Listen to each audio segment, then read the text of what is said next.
Do not be arrogant. If the operating system of King Solomon, the man gifted with divine wisdom, could be hacked, you are just a line of faulty code. Wisdom is not a vaccine against emotional stupidity. It is the expert's blind spot, the deadly trap of believing you are in control while your instincts are being dismantled. Solomon's fall did more than break a man. It tore a kingdom in two. You think you are sober? Solomon thought so too. Wait until you see how this first type of woman will chew you up. In this world, words are not just sounds. They are precision-guided weapons. Proverbs 5, verses 3 through 5, describes a specific type of predator. Her lips drip honey, and her speech is smoother than oil. This is not just romance. It is a systematic dismantling of your defenses. The sweetness acts as a local anesthesia, numbing your judgment before she performs a surgical extraction of your wealth and honor. Men fall for this because they crave validation. But remember this, if a woman who is already committed chooses you, you are not the hero of a love story. You are just the prey in her hunting season. In the end, the taste turns bitter as wormwood, cutting deep like a two-edged sword. Honey is delicious, but are you prepared to swallow it mixed with shards of broken glass? If the first woman steals your wealth through sweetness, the second steals your soul through friction. A home is meant to be a man's fortress, a sanctuary from a world that already wants to bleed him dry. But for many, the front door is not an entrance to peace. It is a gateway to a battlefield. Proverbs 21, verse 9, gives us a haunting visual. It is better to dwell in a corner of the housetop than in a wide house with a brawling woman. Imagine a man sitting alone on a rain-slicked rooftop, shivering in the cold, yet feeling more at peace there than in his own heated living room. Why? Because constant chaos is a slow-acting poison. Proverbs 21, verse 19 reinforces this, claiming the scorching, barren desert is preferable to the company of a contentious and angry woman. When you find yourself hiding in the bathroom or staying late at the office just to breathe, you have already lost the kingdom you built. Constant criticism does not refine a man. It erodes his very identity until he is a ghost in his own hallways. Ask yourself, would you rather be a king in the lonely desert or a slave in a palace filled with screaming? Imagine two oxen harnessed together, pulling a heavy wooden cart. One ox stares at the distant horizon, straining to reach the clouds, while the other fixates on the mud, digging its hooves deep into the dirt. As they pull in opposite directions, the timber groans until the cart is literally torn in two. This is the brutal reality behind the warning in 2 Corinthians chapter 6, verse 14. It commands us not to be unequally yoked, yet many men fall into the trap of the Reformation project. You believe your kindness can rewrite her entire operating system, but you are not a savior. You are a man headed for total spiritual exhaustion. When the honeymoon phase fades, that yoke begins to tighten around both your necks. One of you wants to soar toward higher principles, while the other remains tethered to the world. Eventually, the friction turns into a slow-motion execution of your peace. Don't marry a project. Marry a partner. You are a man, not a construction contractor for someone else's soul.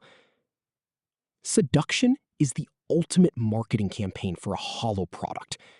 It is a carefully scripted performance designed to strip you of your power. Think of the ancient warning in Proverbs 7. The setting is intoxicating. Beds draped in fine Egyptian linen, perfumed with the exotic scents of myrrh, aloes, and cinnamon. It feels like a throne room, but it is actually a psychological trap. Your ego is the primary target.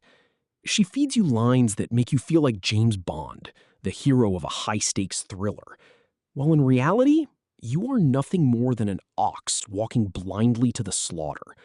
You are being fattened with flattery before the blade falls. This is not a romance. It is a calculated heist of your soul. Does she truly love you, or does she just love the feeling of power you provide? Do not confuse the two. Beauty without wisdom is not a gift. It is a high-interest debt that you will eventually have to pay. Think of the vivid imagery in Proverbs 11:22, a gold ring in a pig's snout. The jewelry is genuine and the gold is pure, but the foundation is fundamentally flawed. You are pouring your life's resources into a depreciating asset that lacks any core value.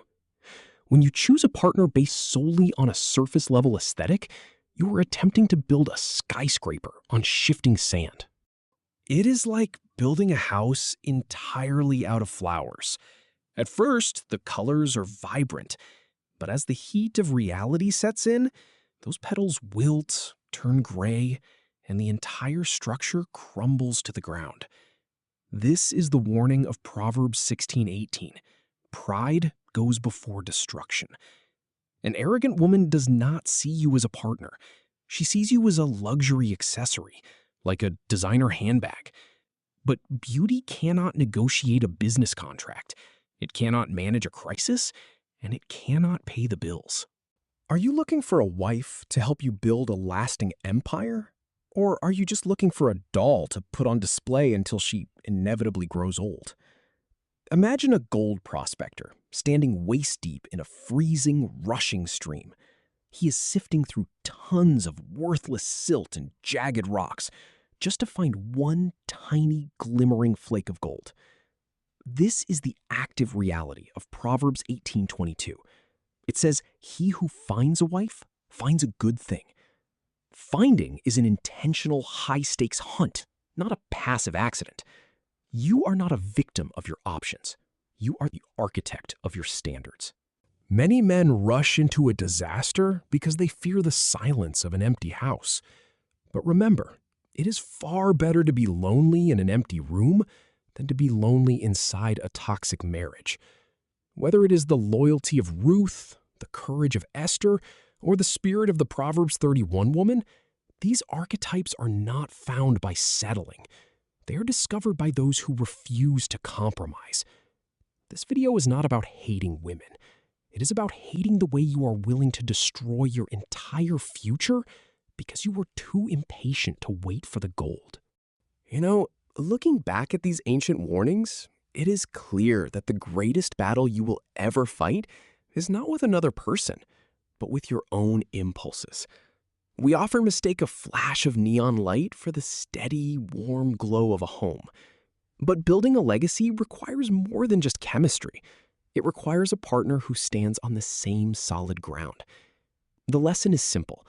Do not let a few minutes of intensity rewrite your entire future. Real strength is not found in how much you can conquer, but in what you are brave enough to walk away from to protect your peace.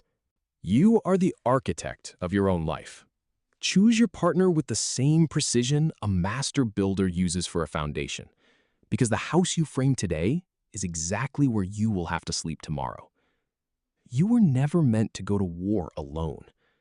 Picture a commander leaning over a weathered oak table, surrounded by his most trusted generals as they study a strategic map of the front lines. This is not just a scene from a history book. It is the blueprint for your survival.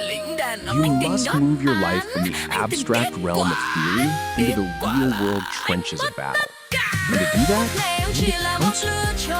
Ancient wisdom in Proverbs chapter 11, verse 14 reminds us that where there is no guidance, people falls. But in an abundance of counselors, there is safety. When you are blinded by the chemical rush of hormones, your intuition is a compromised witness. If the wise men in your circle, a pastor, a seasoned mentor, or a godly counselor, point to the woman you are pursuing and say she is not the one, they are looking at the structural integrity of the foundation while you are distracted by the fresh coat of paint. Remember, loneliness is a terrible advisor that will convince you to trade your destiny for a temporary fix. Do not let the hunger of a single night destroy the legacy of a lifetime. Send this to a brother who is currently blinded by infatuation before he makes a mistake he cannot undo.